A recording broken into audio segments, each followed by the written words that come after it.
Welcome back to No More Nice Girl, the space where we speak the hard truths women are often told to swallow for the sake of keeping the peace. I'm your host Sasha, and today's episode might be a little bit deeper than most. We're diving into the kind of pain we rarely talk about openly. The betrayal, the guilt, the grief that comes when people who are supposed to love us unconditionally just don't. Blood is just not always thicker than water. Let's get into it.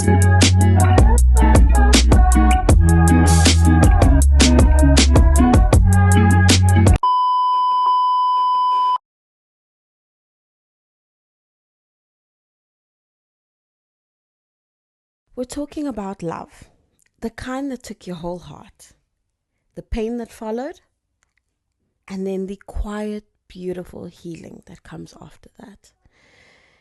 If you're in the middle of a heartbreak, you've just overcome one, you've just healed from one, or some way, somehow, you're still thinking of one that used to be way back in the past, and nobody has ever asked you about it. I'm here to help you navigate that. So this episode is for you. If you love the way that I love, you would know that you give yourself effortlessly to someone. You have this undying, endless amount of love to give people. And one thing about me is that when I love, I love.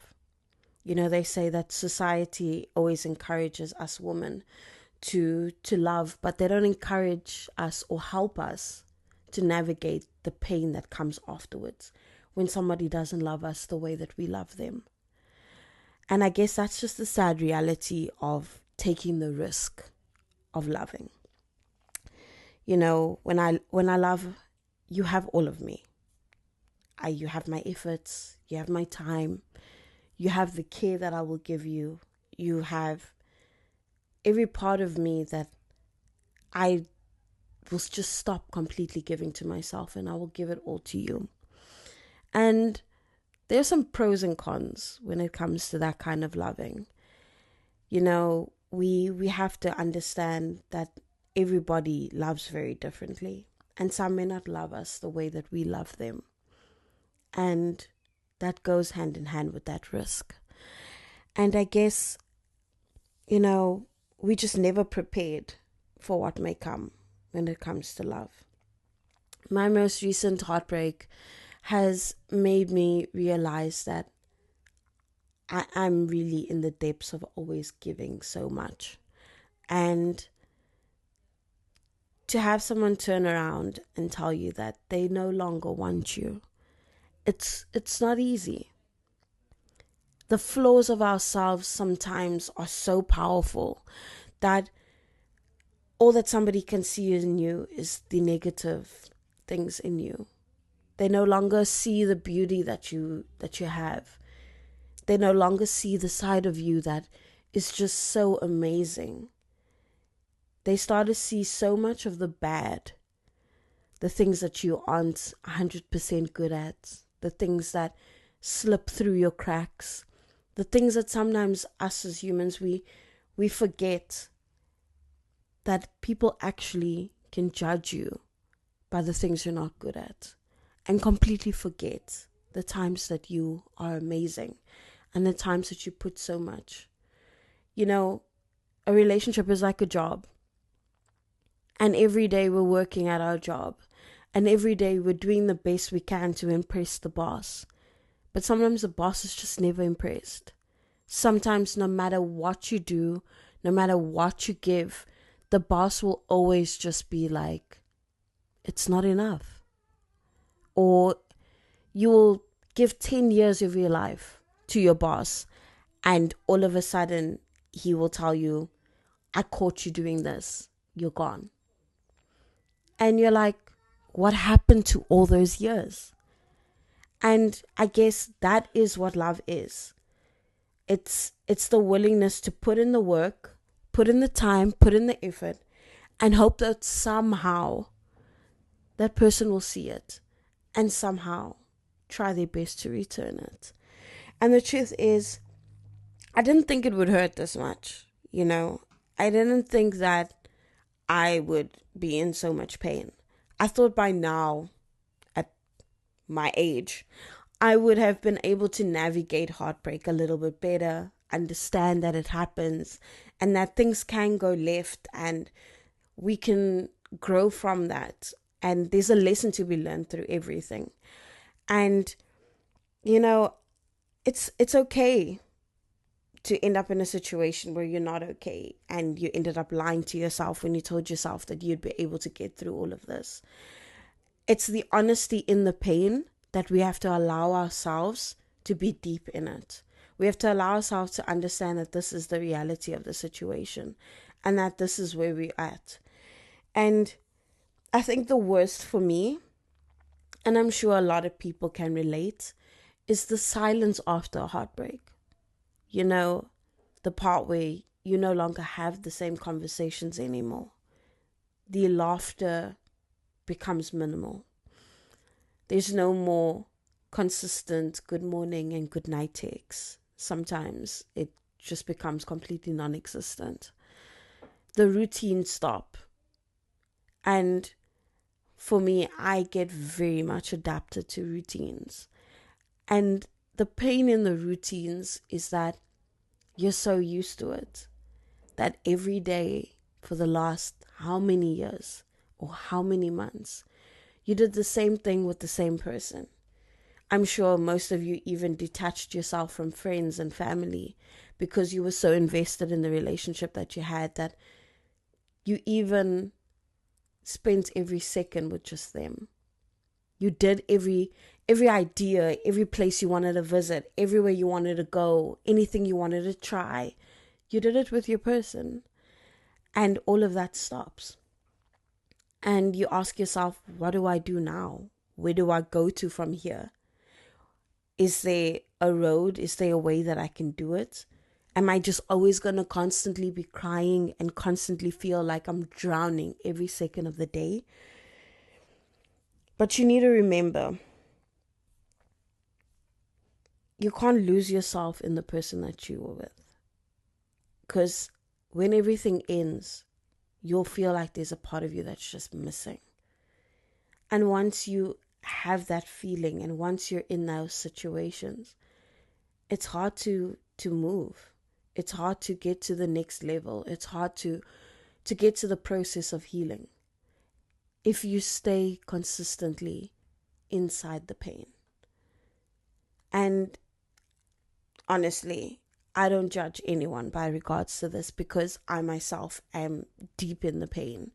I don't even think I've reached the first level of healing yet. I don't think I've even gotten there.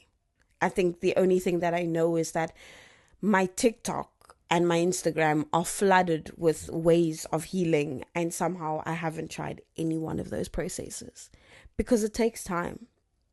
You have to really take the time to get there. You really have to take the time to be like, I'm going to do this now. I'm going to take the big step and I'm going to do this. And it's not easy. So I will never tell people to rush the process. Allow the process to move at the pace and at the time that it needs to. We are all allowed to feel what we feel and feel it completely. Feel it effortlessly. Feel it so much that it drowns you to a point where you say, I need to breathe.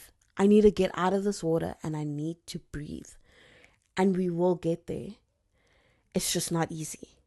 And I'm not going to sugarcoat it. And I'm not going to tell you some crap about how healing is going to get easy. You're going to get there.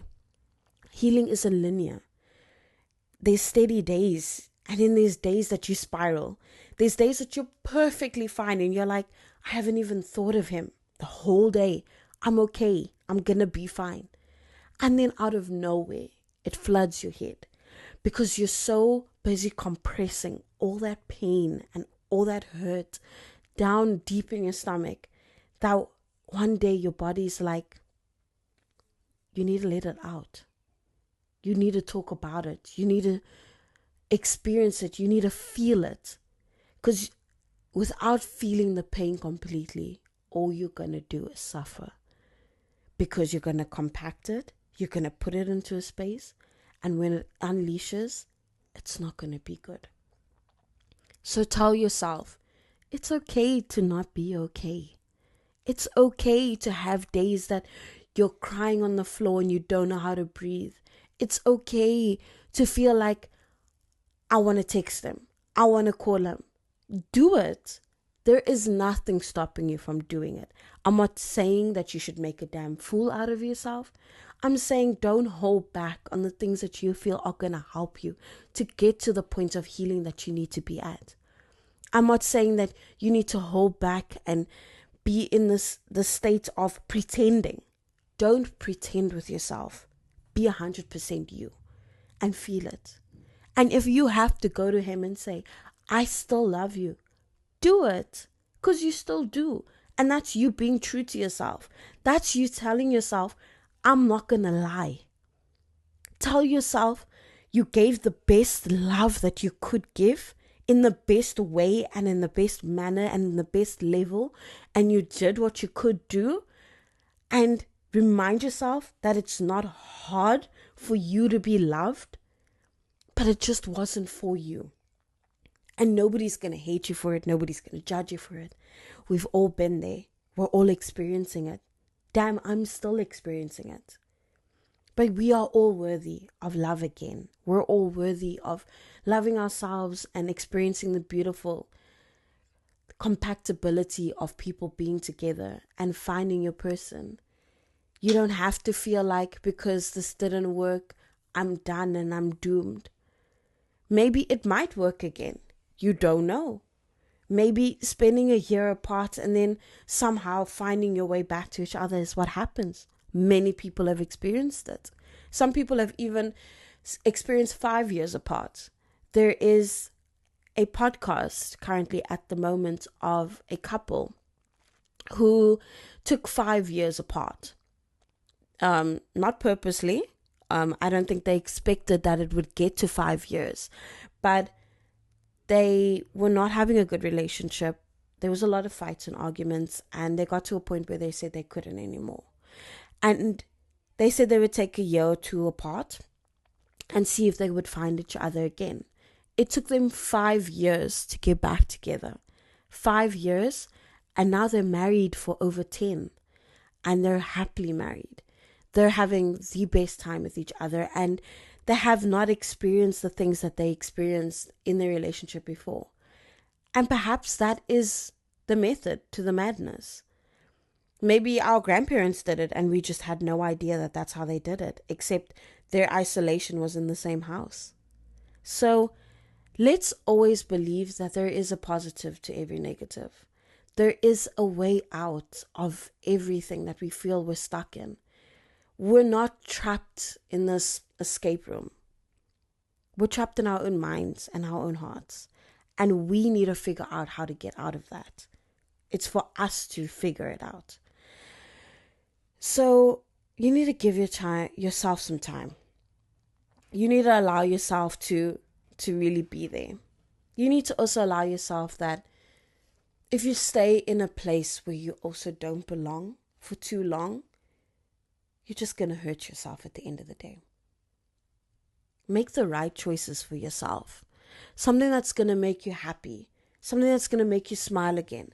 Something that's going to allow your personality to come back.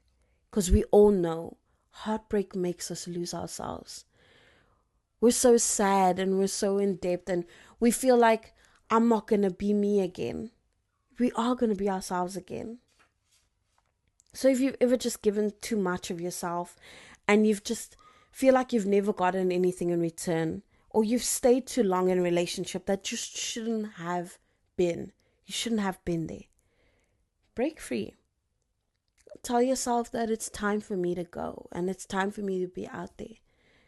But if you feel like you can try, and if you feel that I want to heal myself and then I want to go back, ain't nobody judging you.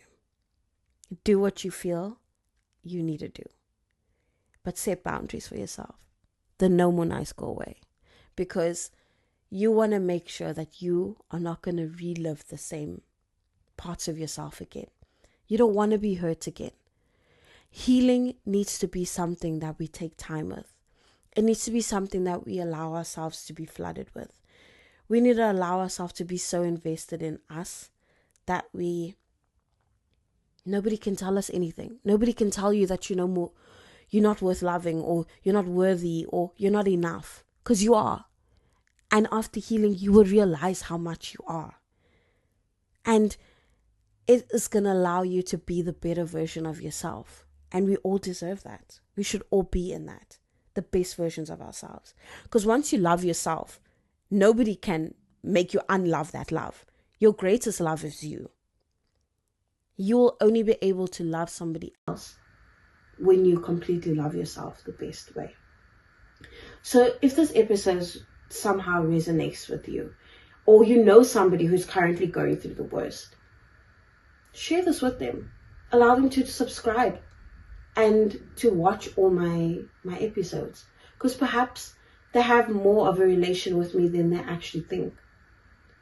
Let's start showing up for ourselves, not the version of us that is hurt, or the version that the world demands us to be in, but the best version that we want to be in and that we know we deserve to be. We should be there for us more than anything else, so that when we're there for someone else, we're the best version. This is No More Nice Girl, and we're going to start doing things a little bit more differently from now on, but in the best version of ourselves.